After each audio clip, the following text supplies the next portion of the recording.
أعوذ بالله من الشيطان الرجيم بسم الله الرحمن الرحيم وإذا أذقنا الناس رحمة من بعد ضراء مستهم إذا لهم مكر في آياتنا قل الله أسرع مكرا إن رسلنا يكتبون ما تمكرون. اور انسانوں کا حال ان کافروں کا کیا تھا؟ ارشاد فرمایا یہ ڈانٹ ہے. یہ کس کے لیے ڈانٹ ہے؟ یا تو اللہ تعالی نے پوری انسانیت کو ڈانٹا ہے کہ تم انسانوں ہو ہی ایسے، یا پھر یہ کہ کفار مکہ کو، اور یا یہ کہ جو بھی ناشکرا ہے انسانوں میں سے اس کو. اللہ تعالی نے فرمایا وَإِذَا أَذَقْنَا النَّاسَ، اور جب ہم لوگوں کو چکھا دیں مزہ، رحمتاً اپنی رحمت کا، من بعد ضراء جب کہ وہ مشکل وقت گزار چکے ہوں. ایک تکلیف کے بعد جب ہم لوگوں کو آسانی دے دیتے ہیں، اذا لہم، تو لوگوں کا رویہ ایسا ہو جاتا ہے کہ مکرن فی آیاتنا، یہ ہماری قدرتوں میں، یہ ہماری باتوں میں ہیلے بہانے بنانے لگتے ہیں. یہ اللہ تعالی نے جو ڈانٹ پلائی ہے اس بات کی کہ ایک طرف تو یہ معجزے مانگتے ہیں، اور حال ان کا یہ ہے کہ انسان کو جب ہم تکلیف کے بعد آسانی دے دیں، راحت دے دیں، بیمار تھا صحت اللہ تعالی نے دے دی، قرض میں مبتلا تھا خدا نے قرض اتار دیا، معاشی تنگی بدحالی تھی اللہ نے اس کو اپنی مہربانی سے دولت میں تبدیل کر دیا. اللہ نے فرمایا ہے کہ جب ہم یہ کر دیں، اذا لہم مکرن فی آیاتنا، یہ ہماری نشانیوں میں، ہماری آیات میں کیا کرتا ہے؟ مکر کرنے لگتا ہے. ہوتا یہ ہے کہ ایک انسان کی جب حالت بدلتی ہے تو اس کے بعد دیکھنا چاہیے کیا کرتا ہے. مثلا پہلے بیمار تھا، اب صحت ہو گئی تو صحت کے بعد اس نے کیا کیا؟ تنگ دست تھا، محتاج تھا، پیسے مل گئے، پھر کیا کیا؟ اگر تو یہ اچھی حالت اللہ کے شکر کو پیدا کرتی ہے تو الحمدللہ کوئی بات نہیں، بہت اچھا. تنگ دستی تھی، اللہ تعالی نے مہربانی کی دولت دے دی، اس کے نتیجے میں شکر پیدا ہوا، بندہ دن رات شکر ادا کرتا ہے، اٹھتے بیٹھتے خدا کی تعریف کرتا ہے، لوگوں سے کچھ نہیں کہتا، اس کا دل اندر سے بولتا ہے اور کہتا ہے اللہ تیری مہربانی ہے، تو نے ان حالات کو تبدیل فرما دیا. یہ مومن انسان ہے، اس کا انجام بھی خیر کا، اور اس نے قدر کی اللہ کے انعامات کی، اور پھر اللہ اس کو بڑھا بھی دیتا ہے. اسی لیے قرآن پاک میں آیا کہ لوگوں ان تعدوا نعمت اللہ، اگر تم خدا کے ایک انعام کو گننا شروع کر دو نا، لا تحصوها، تم اس کا بھی، اس کی گنتی، اس کا شمار نہیں کر سکتے. پانی مثلا اللہ کا ایک انعام ہے، اب گننا شروع کرے آدمی کے پانی کے فوائد کیا کیا ہیں، خدا نے کتنی مہربانیاں کی ہیں، تو اللہ نے فرمایا تم تھک جاؤ گے، تم نہیں گن سکتے، اتنی مہربانیاں اللہ نے کی. تو حالت کی تبدیلی کے بعد انسان کی جو کیفیت ہوتی ہے وہ ہے دیکھنے کی بات. جیسے لڑکی ہوتی ہے نا، جب تک ماں باپ کے گھر میں رہتی ہے وہ اصل میں شخصیت سامنے نہیں آتی، وہ تو جب اپنا گھر ہوتا ہے رخصتی کے بعد پھر پتا چلتا ہے کہ کیا چیز ہے اندر، تربیت کیسی ہوئی. ایسی انسان کی حالت کے تغیر سے پہلے اتنا پتا نہیں چلتا، جب حالت بدلتی ہے پھر پتا چلتا ہے کہ اب تک تو قرض کے بوجھ میں دبے ہوئے تھے، اب تک تو بیمار تھے، اب تک تو پریشر تھا، اب تک تو جیل میں تھے، اب تک کوئی بھی بری اچھی حالت آئی. اس کے نتیجے میں کیا ہوا؟ اللہ کا شکر پیدا ہوا، اللہ کے احسان کو مانا، بس یہ مومن آدمی ہے، یہ ٹھیک. اور اس کے نتیجے میں اگر کبر پیدا ہو جائے اور اپنے آپ کو سمجھنے لگے بڑا، پہلے جاہل تھا اب کچھ لکھ پڑ گیا، تو اس کے بعد وہ لوگوں پہ حکمرانی جو آنے لگے کہ مجھ جیسا تو کوئی پڑھا لکھا ہی نہیں، اس کا مطلب یہ ہے کہ اللہ نے اسے رد کر دیا، اس کا مطلب یہ ہے کہ اللہ نے اس کے علم میں برکت نہیں دی۔ پہلے کم پیسے تھے، پھر اللہ نے مہربانی کی زیادہ پیسے ہو گئے، اس زیادہ پیسے کی بنیاد پر لوگوں کو حقیر سمجھنا شروع کر دیتا ہے، تو اس کا مطلب یہ ہے کہ یہ پیسہ چھن بھی جائے گا اور حالت برباد ہو جائے گی۔ اللہ آزماتا ہے، دیکھتا رہتا ہے، اسی لیے قرآن نے کہا ان ربک لبالمرصاد، اور لوگوں اللہ تمہاری گھات میں بیٹھا ہوا ہے۔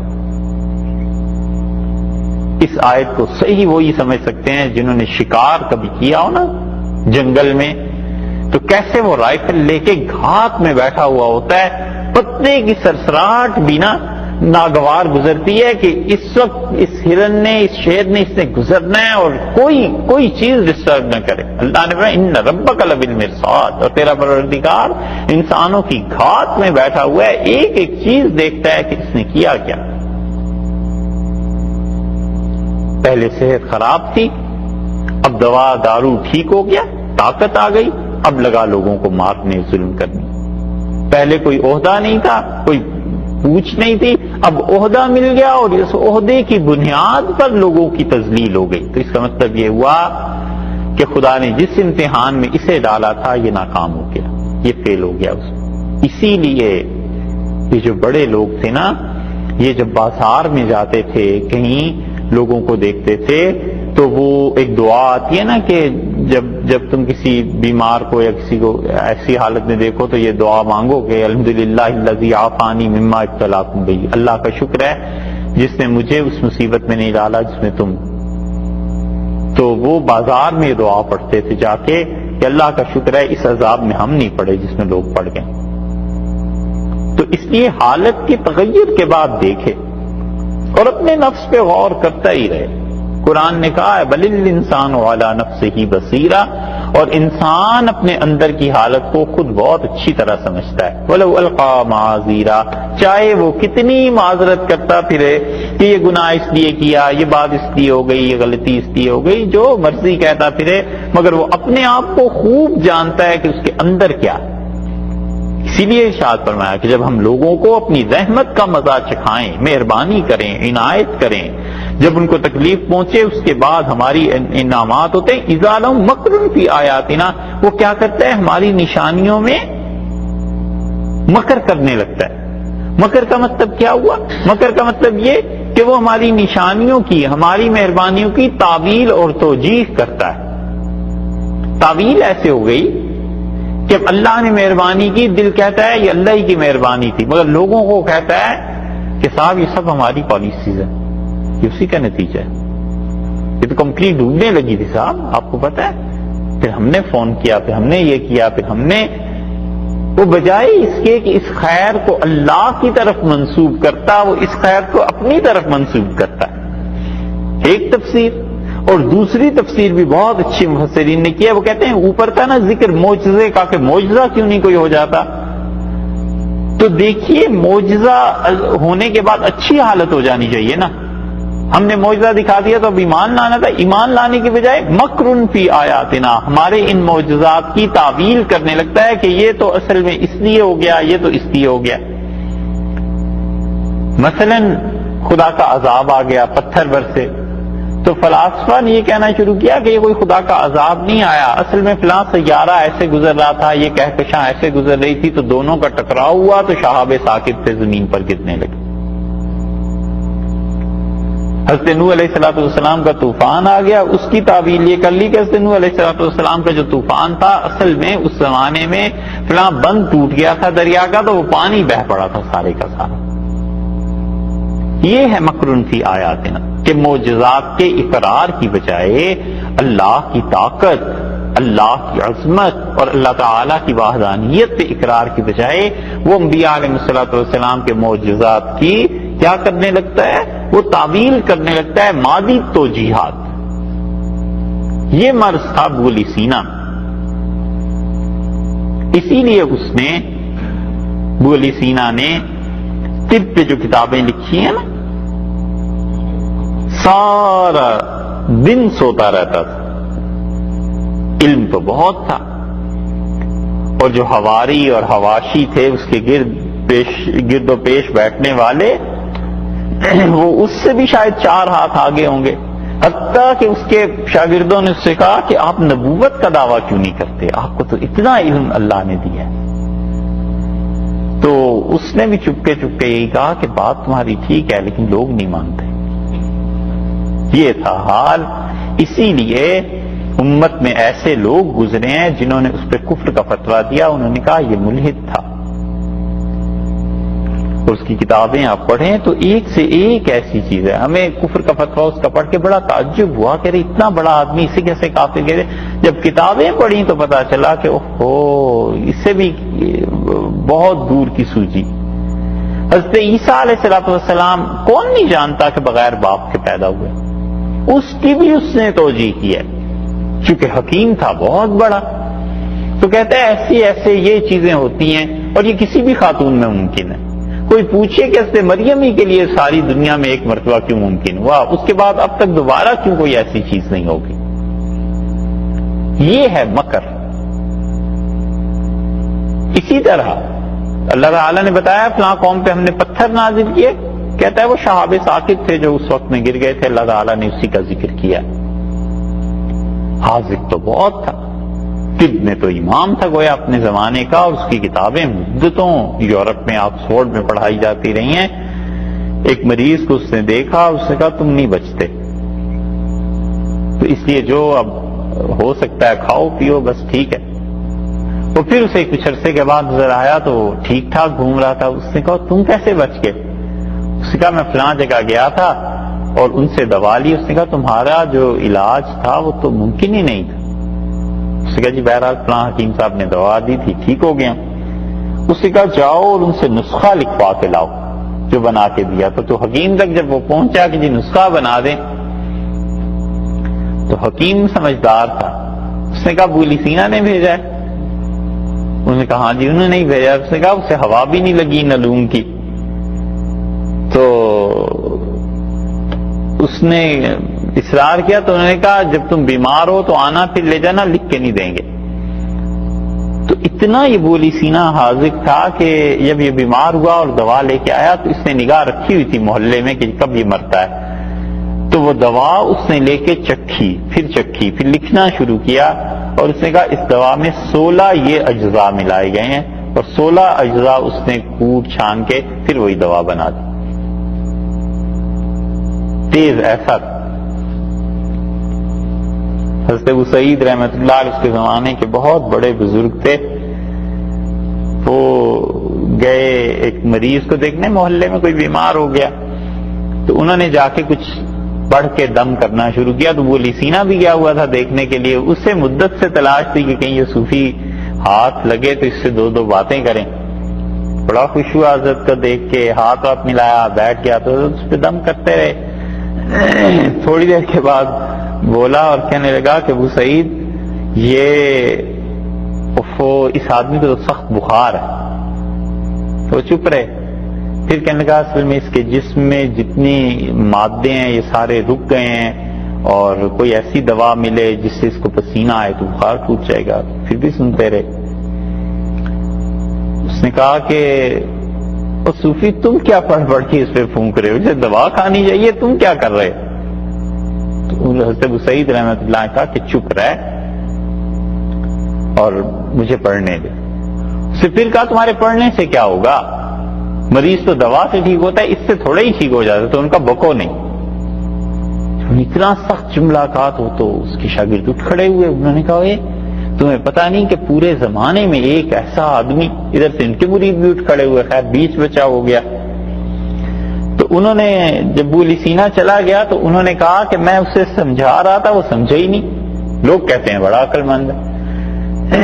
لوگوں نے کہا حضرت آپ نے کیا سمجھایا اسے؟ کہنے کہ میں اسے سمجھا رہا تھا، تم نے دیکھا میں نے ایک جملہ کہا کہ چپ رہے تو اسے کیسا غصہ آیا، چہرہ سرخ ہو گیا۔ پھر میں نے اسے کہا بکو نہیں، تو اس کے تو پسینے چھوٹ گئے۔ تو میں اسے سمجھا رہا تھا کہ بات تو کلام کی ہے، میرا کلام گالیوں سے بھرا ہوا تم جیسے پہ یہ اثر کرتا ہے کہ اس کے پسینے آ جائیں، اور اللہ کا کلام حکمت سے بھرا ہوا مریض پہ اتنا بھی اثر نہیں کرے گا۔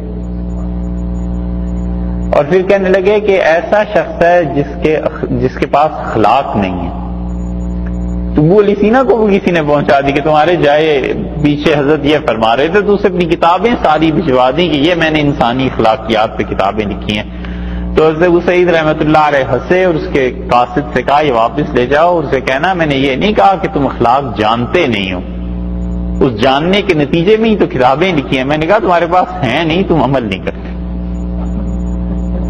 تو یہ ہے مکرن فی آیاتنا، اللہ کی نشانیوں میں، معجزات میں خام خواہ عقل اپنی کو اڑانا کہ نہیں یہ اس طرح نہیں اس طرح ہو گیا.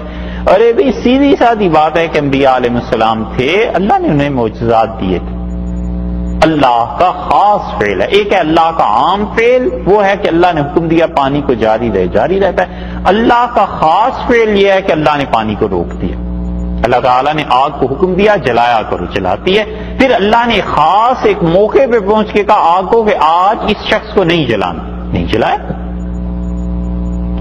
نبی کریم صلی اللہ علیہ وسلم جو لقمہ انسان اپنے حلق سے اتارتا ہے اور جو پانی کا گھونٹ وہ اللہ سے اجازت مانگتا ہے کہ اللہ اس انسان کے لیے میں رحمت اور شفا کا باعث بنوں یا اس کے لیے کوئی پرابلم، کوئی مصیبت، کوئی تکلیف، تو سارے لقمے انسان کے حق میں جاتے ہیں. اور جس لقمے کو اللہ کہہ دیتا ہے کہ تم نے تکلیف پہنچانی ہے وہ تکلیف کا باعث بن جاتا ہے. بس تو یہ اللہ کا خاص فعل ہے، وہ کبھی کبھی آتا ہے اور ہر آدمی کے ساتھ ہی ہوتا ہے. اسی لیے سخت جملہ فرمایا کہ اذا لہم مکر فی آیاتنا، ہماری نشانیاں ہمارے معجزات دیکھ کے اس کی پھر توجیحات کرنے لگتے ہیں. قل اللہ، آپ کہیے اللہ اسرع مکرا، خدا بہت تیز ہے، بہت جلد بنا سکتا ہے ایسے ہیلے. خدا بہت ہی جلدی ایسے ہیلے، ایسی چیزیں کر سکتا ہے. یعنی اللہ کی قدرت کا اگر تم مقابلہ کرتے ہو تو اللہ تو تم سے کہیں زیادہ بلند و بالا ہے.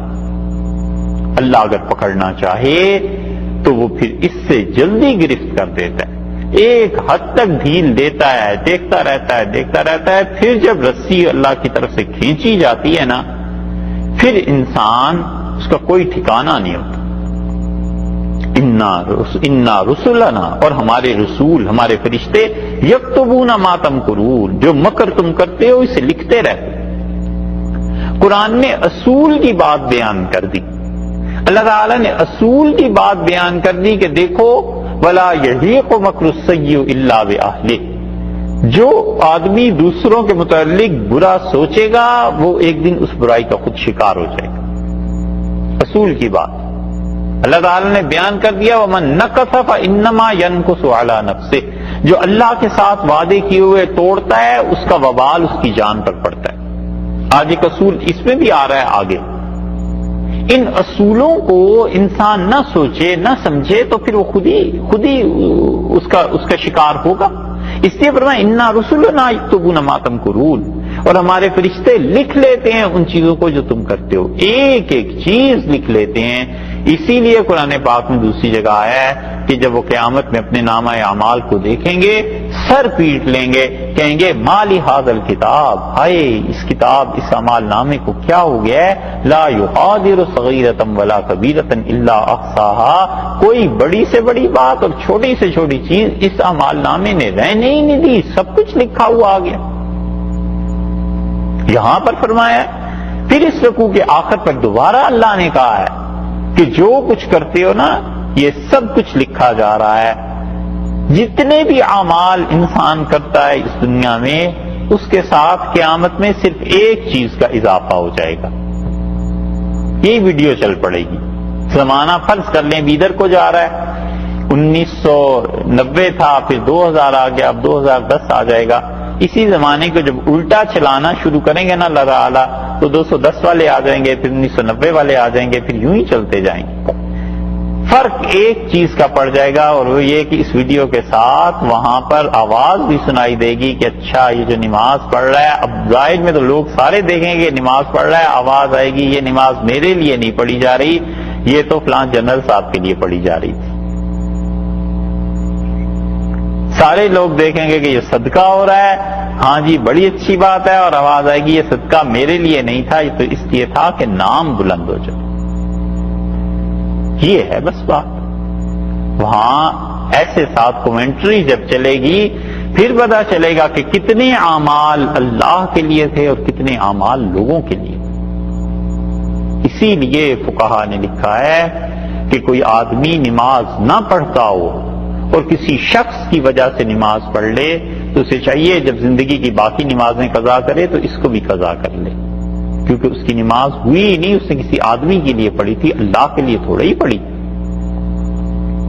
اور لکھنے والوں نے یہاں تک لکھا ہے، چاہے اس پہ فتویٰ نہ دیں، وہ کہتے ہیں یہ شرک فی العبادت ہے کہ اللہ کے لیے اگر نماز پڑھنی تھی تو تنہائی میں کیوں نہیں پڑھی؟ اللہ ہی کے لیے جب پڑھ رہا تھا تو اس شخص کے لیے پھر کیوں پڑھی تھی؟ اور یہی وہ چیز ہے جس پہ فقہا اتنے حساس ہیں اس معاملے میں کہ کسی آدمی نے امام بونی پر رحمۃ اللہ علیہ سے پوچھا کہ ایک آدمی نماز پڑھا رہا تھا امام، اور اس نے رکوع لمبا کر دیا، تو آپ اس کے متعلق کیا کہتے ہیں؟ جب پیچھے سے کسی کا کھٹکا سنا، پاؤں کی آواز سنی تو اس نے رکوع لمبا کر دیا. امام صاحب رحمۃ اللہ نے فرمایا اگر تو اس نے رکوع اس لیے لمبا کیا ہے کہ کوئی مسلمان بھائی ہے آیا ہے، چلو اسے رکعت مل جائے گی، نماز مل جائے گی، ثواب ہوگا، اس سے بھی کوئی حرج نہیں. اور انہوں نے کہا اگر اس نے اس لیے لمبا کیا کہ یہ فلاں شخص آ رہا ہے اور اس سے ہمیں فائدہ اٹھانا ہے، ذرا بعد میں بتائیں گے کہ چودھری صاحب مل گئی تھی رکعت، خان صاحب ٹھیک تھے، قرات اچھی تھی. امام صاحب رحمۃ اللہ فرمایا اخاف علیہ شیء عظیم، مجھے اس پہ بڑی چیز کا خطرہ ہے. بڑی چیز سے مراد شرک کا، مجھے ڈر ہے کہ وہ شرک کا ارتکاب نہ کر بیٹھے کہ رکوع اللہ کے لیے لمبا کرنا تھا، چلو کسی مسلمان کی کہ جسے نماز ملے، رکوع جیسی عبادت، نماز جیسی عبادت اور غیروں کے لیے تم کر رہے. یہ پہلا مسئلہ ہے توحید کا، پوری شریعت میں پہلا ہی مسئلہ ہے نا، لا الہ الا اللہ کا اقرار، پھر ہی تو آگے چلتا ہے. اور اس توحید کے مسئلے کو بھی اگر انسان نہ کرے پورا تو پھر باقی کیا بحث. اسی لیے اللہ نے ان رسلنا یکتبون ما تمکرون، ہمارے فرشتے لکھ لیتے ہیں جو تم کرتے